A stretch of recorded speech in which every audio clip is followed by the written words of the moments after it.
بسم الله الرحمن الرحيم اعدلوا هو أقرب للتقوى.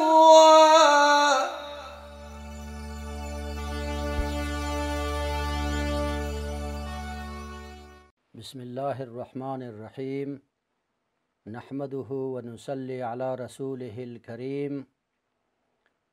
بخش دوم، تشکیلات سال 1444 هجری قمری مطابق 1401 هجری شمسی قوه قضائیه قرار ذیل است.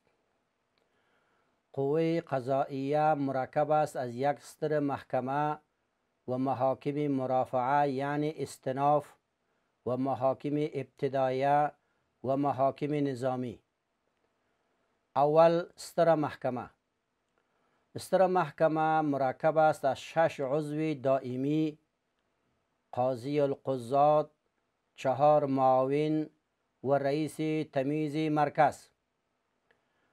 امیر المؤمنین حفظه الله تعالی ایشان را از بین اشخاص تعیین می کنند که دارای اوصاف ذیل باشند: الف، سن کمال عقل را تکمیل کرده باشند.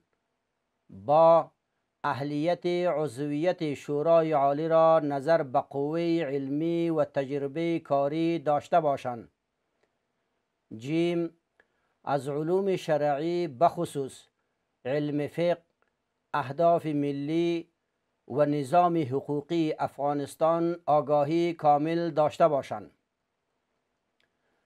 مقام عالی صدر محکمه 4 معاون و ریاست‌های ذیل دارد: معاونت قضایی، معاونت قضایی زون کندهار، معاونت محاکم نظامی، معاونت اداری. اول، ریاست دفتر مقام. دوم، ریاست تحریرات مقام. سوم، ریاست دارالانشاء. چهارم، ریاست عمومی تفتیش. پنجم، ریاست عمومی تدقیق و مطالعات. ششم، ریاست دارالافتاء. هفتم، ریاست عمومی تعلیمات قضایی. معاونت قضایی دارای ریاست‌های ذیل می باشد: اول، ریاست عالی تمیز مرکز و این ریاست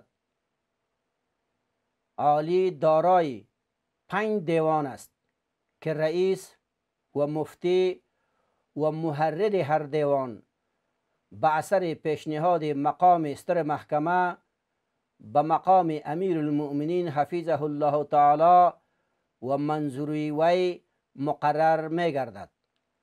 دیوانهای ریاست عالی تمیز مرکز قرار ذیل است: الف، ریاست عمومی دیوان جزا که علاوه از پرسنل اداری مشتمل بر 1 رئیس و 2 مفتی مستشار و 1 محرر مستشار می باشد.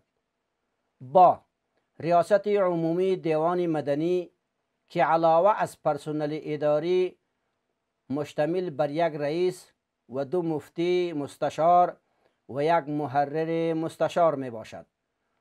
جیم، ریاست عمومی دیوان امنیت عامه که علاوه از پرسنل اداری مشتمل بر 1 رئیس و 2 مفتی مستشار و 1 محرر مستشار می باشد. دال، ریاست عمومی دیوان تجارت که علاوه از پرسنل اداری مشتمل بر 1 رئیس و 2 مفتی مستشار و 1 محرر مستشار می باشد. 5. ریاست عمومی دیوان منصوبین نظامی که علاوه از پرسنل اداری مشتمل بر 1 رئیس و 2 مفتی مستشار و 1 محرر مستشار می باشد. معاونت و تمیز زون کندهار در 10 ولایت علاوه از پرسنل اداری نیز دارای ریاست مرکزی و دیوانهای ذکر شده می باشد. معاونت اداری دارای ریاستهای ذیل است. اول، ریاست عمومی منابع بشری. دوم، ریاست عمومی امور مالی و اداری. سوم، ریاست نشرات و ارتباط خارجه. چهارم، ریاست پالیسی و پلان. پنجم، ریاست دعوت و ارشاد. معاونت محاکم نظامی. معاونت محاکم نظامی دارای 8 محکمه نظامی و هر محکمه علاوه از پرسنل اداری دارای 1 رئیس و 3 قاضی و 3 مفتی و 2 محرر در 8 زون یا در 8 قول اردو و همچنان دارای 8 دیوان منصوبین نظامی در 8 مرافعه های زون می باشد. دوم، ریاست های مرافعه استناف. در 34 ولایت در هر کدام آن 1 ریاست مرافعه یعنی ریاست استناف فعال است و هر مرافعه در هر ولایت علاوه از پرسنل اداری مشتمل بر 1 رئیس و 2 مفتی و 1 محرر و بر دیوانهای مورد ضرورت که هر دیوان نیز علاوه از پرسنل اداری دارای 1 رئیس و 2 مفتی و 1 محرر و بر 1 محکمه ابتدایی شهری مشتمل می باشد.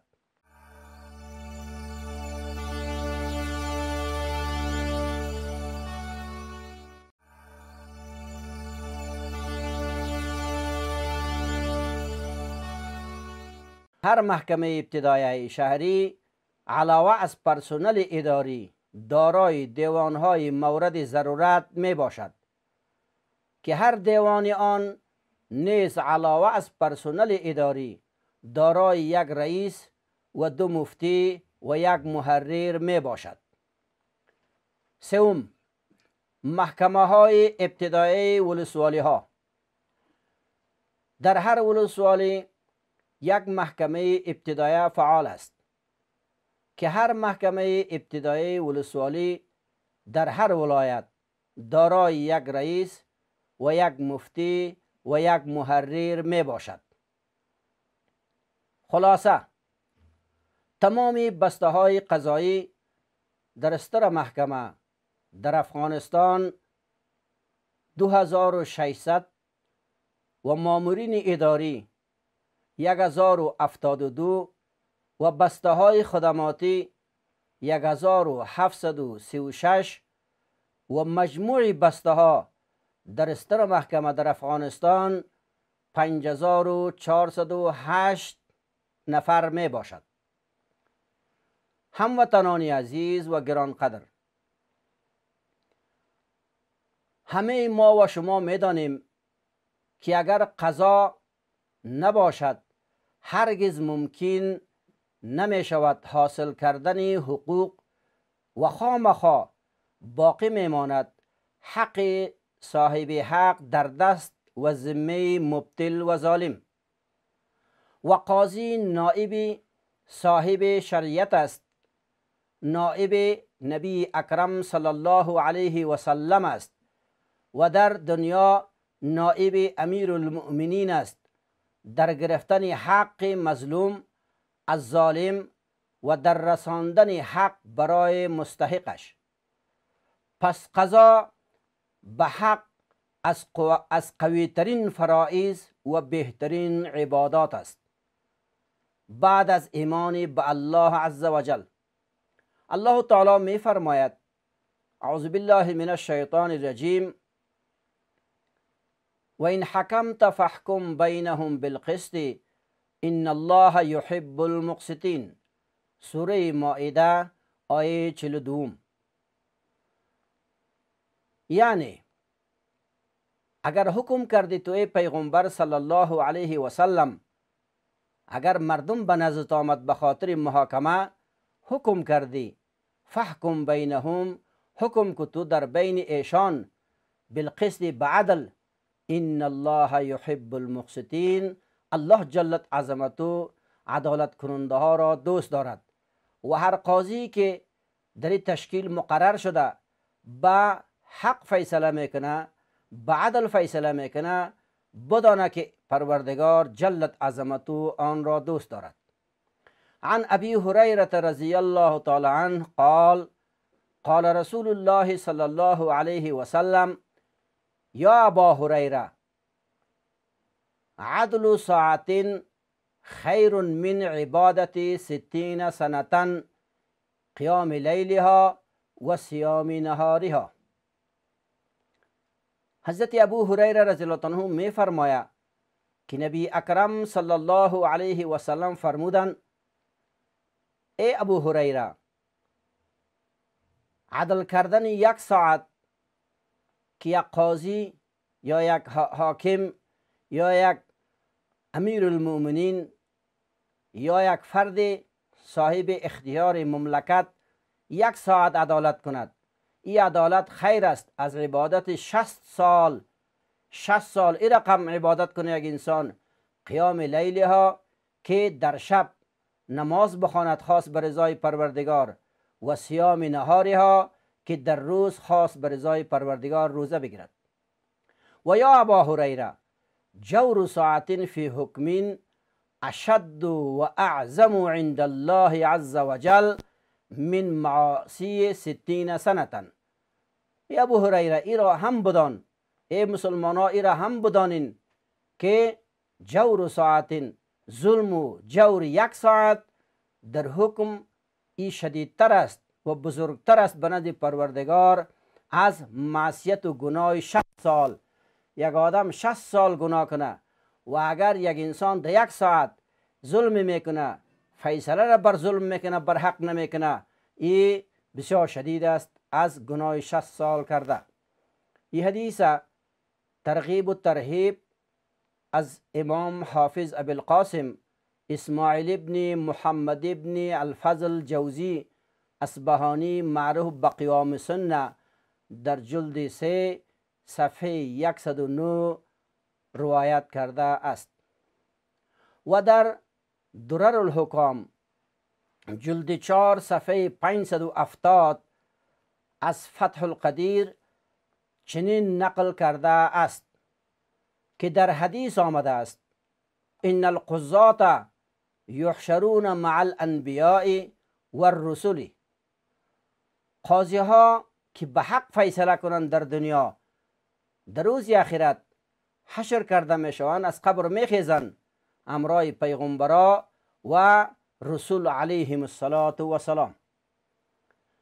لذا این تشکیل ذکر شده قوه قضایه را مقام امارت اسلامی از یک طرف به خاطر حل و فصل دعاوی و قطع خصومات ملت افغانستان در نظر گرفته و قضات محترمین را به خاطر تعیین کردند که مردم بدون خشونت و مشاجره لفظی و بدون برخورد فیزیکی در هر محکمه مربوطه خیش مراجعه نموده و مشکل و دعوای پیش آمده ایشان به طور آسان حل و فصل گردد.